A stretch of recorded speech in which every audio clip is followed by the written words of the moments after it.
Персийн Геркулес буюу бодит хаалга. Хүн ийм хэмжээнд хүртэл өсч томордог гэж төсөөлөхөд бэрх. Бидний мэдих комик зохиол хүүхэлдэйн киноны баатар хаалга хүчрхэг том биетэйч бодит амьдрал дээр түүнээс дутгааргүй өдөмж биетэн байдаг.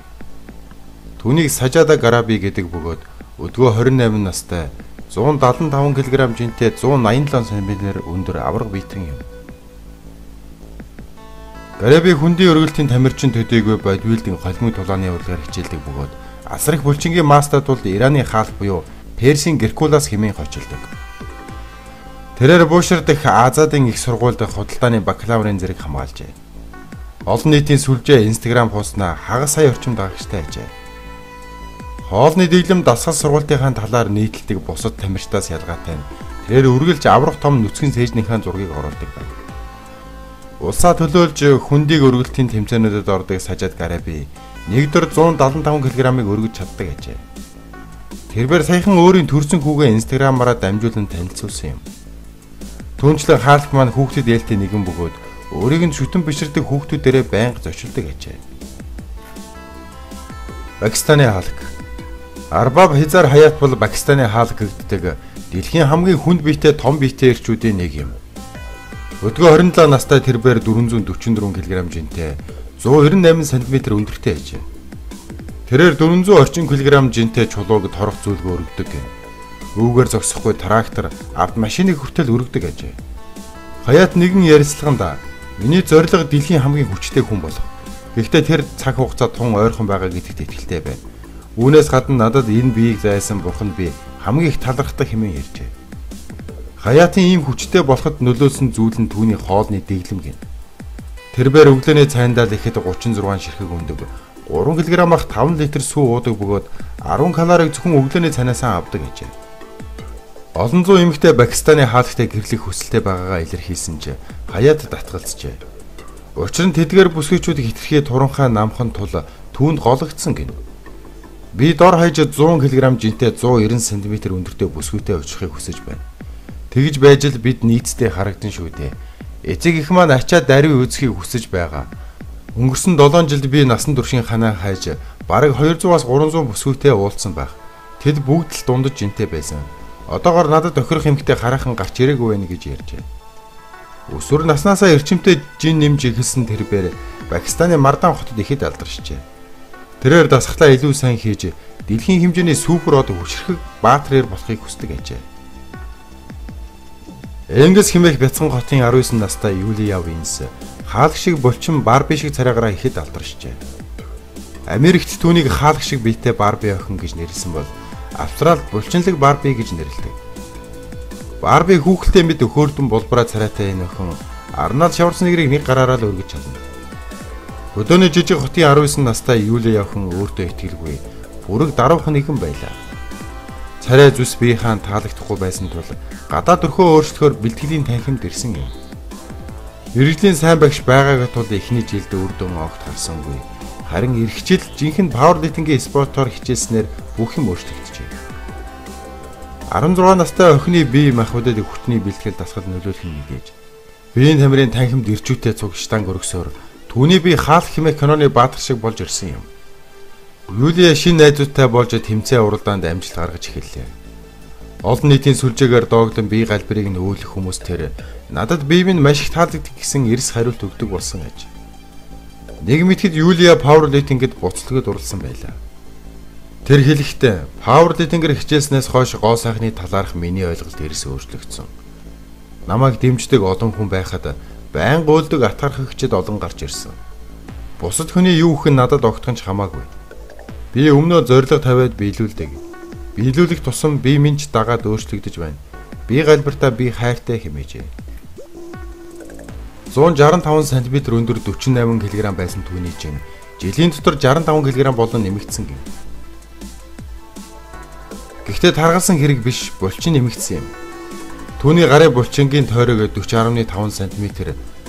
Харьцуулахад Арнольд Шварценеггер 20 настайдаа дэлхийн мистер болохдоо булчингийн тойрог нь 52 см байв. Тэр амжилтынхаа нууцыг хэлэхдээ хамгийн гол нь хоол.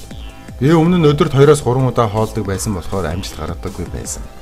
Харин одоо 5-6 удаа хоолнд орж гол нь хоолныхаа чанарыг сайжруулсан. Будаа, самар ногоо, жимс тараг, загас өндөг дахианы мах идэж булчингийнхаа хэмжээг нэмдэг. Эмэгтэй хүн хойно амттай юм идмээр санагдаг. Би 7 хоногт 1-2 удаа өөртөө амттан идэх зөвшөөрөл өгдөг хэмээжээ. Библиэдраа хөгжүүлж хүссэн үр дүнгээ харна гэдэг тийм ч амар зүйл биш.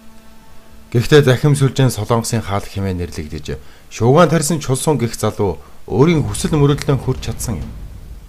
Чулсун 2009 оноос мэрэгжлийн төвшөнд бэлтгэл сургалт хийж эхэлсэн бөгөөд Солонгос болон Америк нэгдсэн улсад олон тооны тэмцээнд оролцож тэргүүн байр эзэлж байжээ. Одоо энэхүү булчинлаг залуу төрөл бүрийн зар сурталчилгаа кинон төгөл хөрлөгийг авдаг аж. Тэрбээр анх 20 настайдаа бие бялдаржуулах урлагаар хичээлж эхлэх үедээ дөнгөж 57 кг жинтэй байжээ. Түүний бага насндаа туранхай хэмээн шоолуулж дээрлэхүүлдэг байсан нь биеийн хөгжүүлж спортоор хичээлэхэд нь томоохон түлхэж болсон байна. Солонгосын хаалт гэж дуудуулж буй энэ залуу өдөрт 2 цаг энгийн дасгал сургалт хийдэг байсан ч хүссэн үр дүндээ хүрч чадаагүй юм. Гэхдээ чулсан шантралгүйгээр илүү олон өөр төрлийн дасгал сургалтын аргуудыг судалж хоолны дэглэм барьж ихснээр бид нь мэдгэдэггүйс өөрчлөлт орж ирсэн байна. Анх спортоор хичээлж байхад нь түүний хамт ажилладаг байсан хүмүүс болон найз нөхдөд шоолж байсан хэдий ч тэрээр хүсэндээ хүрэхийн тулд тууштай зүтгэж бууж өглгүүгээр тэмцэж чадсан билээ. Өлөмж биетэн авраг Андре буюу Дервийн халк. Та бүхэн дэлхийн 8 дахь гайхамшиг Эвлийн цамхаг авраг машин Русимо мангас гээд маш олон хочтой нэгэн цаг үеийн алдартныг танилцуулах гэж байна. Түүнийг олны дунд анзаарахгүй өнгөрөх хэцүү. Өөдөөс нь үг хэлэх нь битгийхэл мууган харахаас ч аймаар байжээ. Амьд ахуйдаа тэрээр эрэлхийг зөрөгтэй амбистай нэгэн байсан гэж. Ингээд авраг Андретай танилцсан. Түүний өндөр нь 2 м 24 см, жин нь 240 кг байв. Түүний жинхэнэ нэрийг Андреа Рена Русиням гэдэг бөгөөд 1946 оны 5 сарын 19-нд Францын Греноболд мэндэлжээ. Тэрээр Францын мэрэгжлийн нохой зондооч жүжигчин байсан гэж.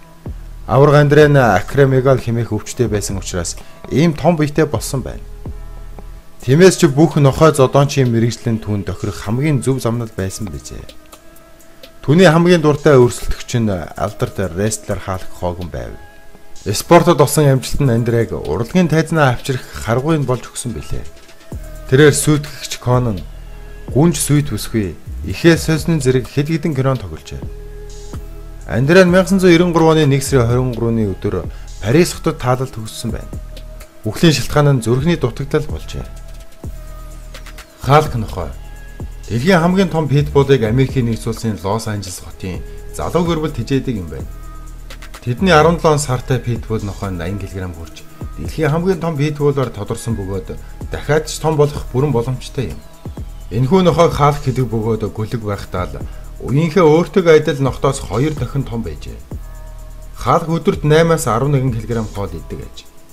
Тэр харахад том биетэй сүрдмээрч гэлээ маш илдэг 50 нохой бөгөөд эзэнтэйгээ хамт дуулж буй бичлэх нь олны хайрыг татсаар байгаа юм. Хэдий харахад айл сүрдмээр том биетэйч гайхалтай зөөлөн аршинтай хаалт гэрийн эзэд болон тэдний 3 настай хүү Жордан нартай тоглох тунд дуртай гин. Тэр ч удаа Жордан хүү авраг нохоогоо унах дуртай юм байна. Питбул нохоо нь ихэнхдээ тулаанч нохоо байдлаар сургагдсан байдаг тул хүмүүсийн дунд энэ үйлдвэрийн нохоог ууртай догшин зан авиртай гэсэн төсөөлөл түгээмэл байдаг. Харин Лиса энэ тал дээр үйлдвэр ямар байх нь хамаагүй. Та түүнийг яаж өсгснөөс л бүх зүйл хамаарах болно хэмээн тайлбарласан байна. Мөн миний итгэж байгаа зүйл бол бид хүмүүсийн мэдэхгүй байгаа зүйлийг зөксөж питбулын тухай хүмүүсийн сэтгэлийг эерэг тал руу нь өөрчилж чадна гэсэн итгэл юм хэмээжээ. 31 настай тэр бомтон Жэйонха өөрийгөө Солонгосын хаалт хэмээн нэрийдэж Солонгосын номер 1 хүчтэй залуу гэж үздэг байна. Тэрээр Солонгосын газрын тус барилгын бизнес эрхлэгч тэр бомтон олигарх гэр бүл төрсөн ээжээ. Тэр хувийн нэстэг тэрэг усан зайв, гоёл чимэглэл, ховор амттан гэх мэт зүйлсийн зургийг өөрийн цахим хуудаснаа оруулдаг. Жэйон алдартнуудаа зураг авахулах дуртай. Домогт арнаас шаварцны гэртээ авахулсан зургийг харахад Жэйон түүнийг огт хүндэхгүй буй нэлэрхий харагдана. Залуу 163 см өндөртэй 114 кг жинтэй. Тэрээр төрөл бүрийн бодибилдингийн тэмцээнд хүч сорих дуртайч амжилт түүнээс зугтдаг байна. Жэйон өмнөд Солонгосын бодибилдингийн авраг шалруулах тэмцээнд 11-р байранд орсон байжээ. Түүний хоёр талгаад булчингийн тойргийн хэмжээ 56 см ээжээ. Үүнээс гадна хүндийн өргөлт гар барилдаанд хүчээ өтсөн ч хожуу байранд орсон ээж. Хэвтэ шахалтан тэрээр 250 кг-ийн өргөж чадсан бол 2 далгаад булчиндаа 90 кг-тэй штангийг 10 удаа өргөдөг гэжээ. Тэрээр хоолны дэглэн баримталдаггүй байна. Би зүгээр л том болохын тулд маш их иддэг. Бургер, пицца, гомин надад хамаагүй. Аливаа хоолнд уураг агуулдаг. Тиймээс би маш их иддэг гэжээ. Тэрээр Оросын баавгаан нохой гэгддэг Кавказын том овчаркийг эзэмшдэг бөгөөд 1 сая еврогийн үнэтэй хэмээжээ. Жүжигчин Линдсей Лохантай нэр холбогдоод авсан ч тэд зүгээр найзууд гэсэн байна.